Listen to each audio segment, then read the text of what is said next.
I think we all can see why at the age of 15 that she had her first record done. Very, very nice, very nice. Thank you so much for sharing.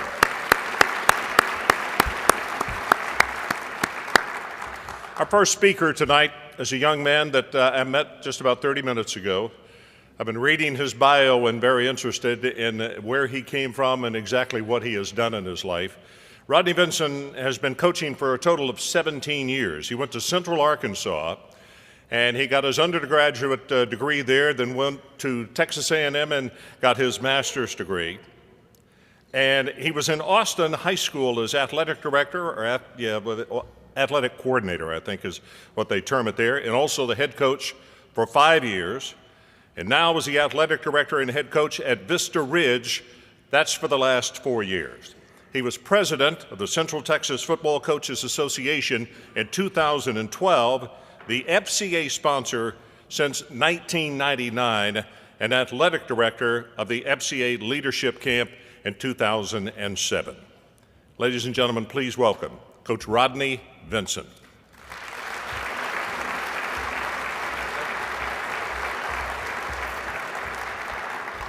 I want to thank Reagan for giving me the opportunity to be here tonight. This is a treat.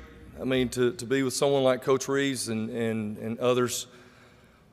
Reagan asked me to come and speak about the impact that FCA has had on my life and some of the things that are going on our campuses. I probably wouldn't be standing here tonight if it wasn't for a 10th grade English teacher in the small town of Vernon, Texas, that decided that we needed to have an FCA chapter in Vernon. And she opened up her home, and she encouraged a lot of our football players to be a part of that, and she asked me if I wanted to be a leader.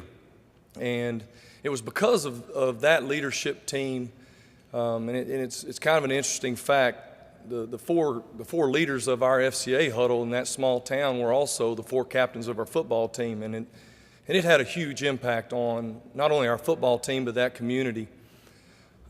Like a lot of high school kids do when they make that step to college, my freshman year I kind of ventured off in some things that I'm not real proud of. But I will tell you this: it was because of that FCA leadership team and the summer I came back after my freshman year, pulling me in and challenging me with my faith.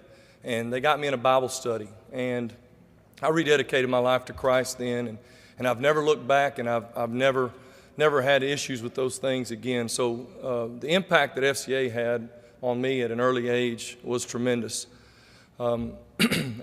As soon as I got the opportunity to coach, like he said, in 1999, I came to the Austin area, and Ben Johnson asked me if I wanted to be an FCA sponsor, and the impact that it had on me in high school and in college, I decided to do that. And sometimes as a coach, you're not real sure because of the demands of coaching and the time. But I will tell you that every time that I've been a part of a huddle or an event that's taken place, I think sometimes I get more of a blessing out of that than our kids do. And it's had a huge impact on me through those events. At Westwood, we had a tremendous FCA, and at Austin High School, I got to watch a lot of our football players go to FCA camps in the summer, and it changed their lives. But especially at Vista Ridge, where I'm at now, I've seen, me and my wife, when I got to Vista Ridge one summer, we started praying about our FCA program.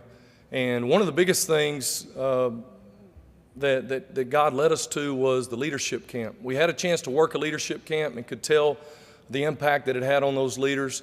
But when we finally sent some kids from Vista Ridge to that leadership camp, and that first year we had a volleyball player that was there. She got saved and baptized at leadership camp. They were calling me back and telling me all the things that were going on at the leadership camp. And when they came back, the skills that they got, they were on fire for Christ, and it really helped our entire FCA program.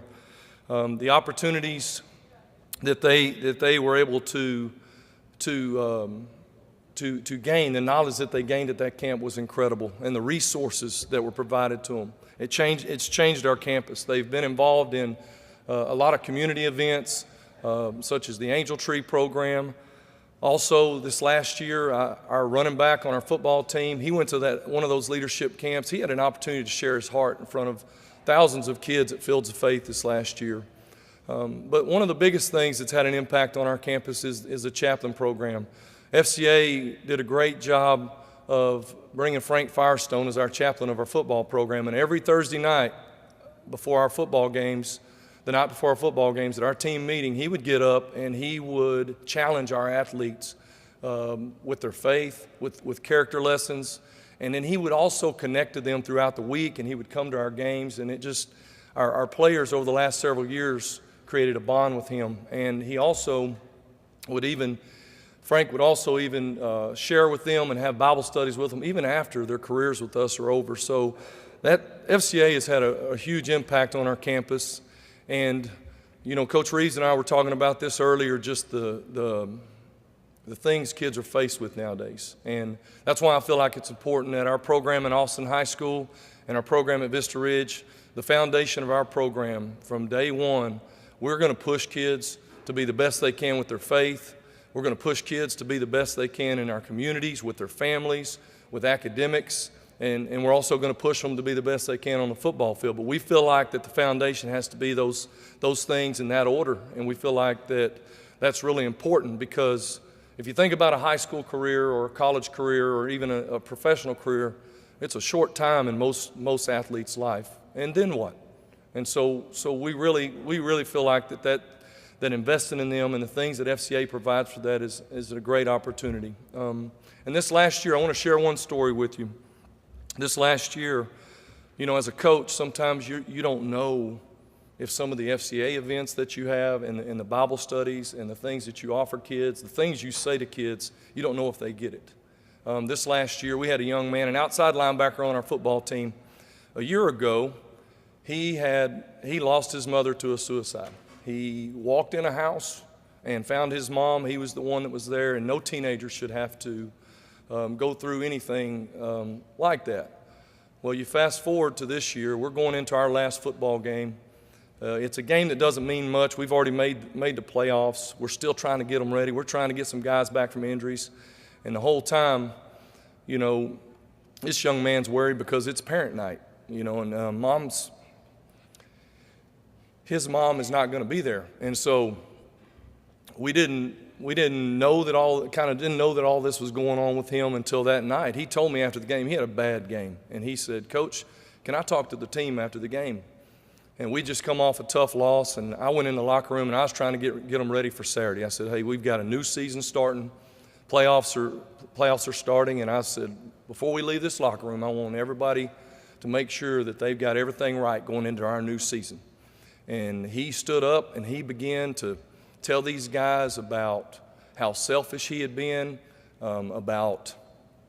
he had said, you know, for the last several weeks, all I could think about is parent night, and there's been several times that I've just wanted to take my life. You guys don't need me. And it was those FCA leaders that were on my football team, and those guys that Frank and everybody had plugged in for several years. I've never seen anything like this in high school football. Those guys swarmed him, and they began to pray over him, and they began to, it was 30 or 40 minutes. And then I realized that everything we do with FCA, everything we do to pour into these young men with these type things, they do get it, and they do hear us, and they do listen. And just the way that team and those FCA leaders on my team helped that young man through that night, and it helped our team going into the playoffs. I share that story with you to hopefully help you understand the impact that FCA has and the impact that coaches and athletes have. In our operations manual for our football staff, the very first page, I have a quote that says, "Some successful coaches may not be significant, but every significant coach is successful. Be significant." 2 years ago, I lost my brother in a tragic accident, and my sister-in-law let me look at his Bible. And at the end of Matthew, where Jesus is sending the disciples out, the Great Commission, he's telling them to go out and teach and baptize, and he's telling them to all nations. And in the edge of my brother's Bible, it says, he had wrote, "Bloom where you're planted, have an impact where you are." And I think sometimes as coaches and athletes, we're so busy chasing the next championship. We're so busy chasing the next job. We're so busy trying to conquer something. And all those things are great, but what Jesus was telling his disciple is have an impact where you're at, wherever you're at. And it's so important through a ministry like this that as coaches and athletes, we're provided with the support like FCA gives us to remind us how important every opportunity on a daily basis we have to have an impact on people's lives. I really appreciate this opportunity and thank you for allowing me to speak.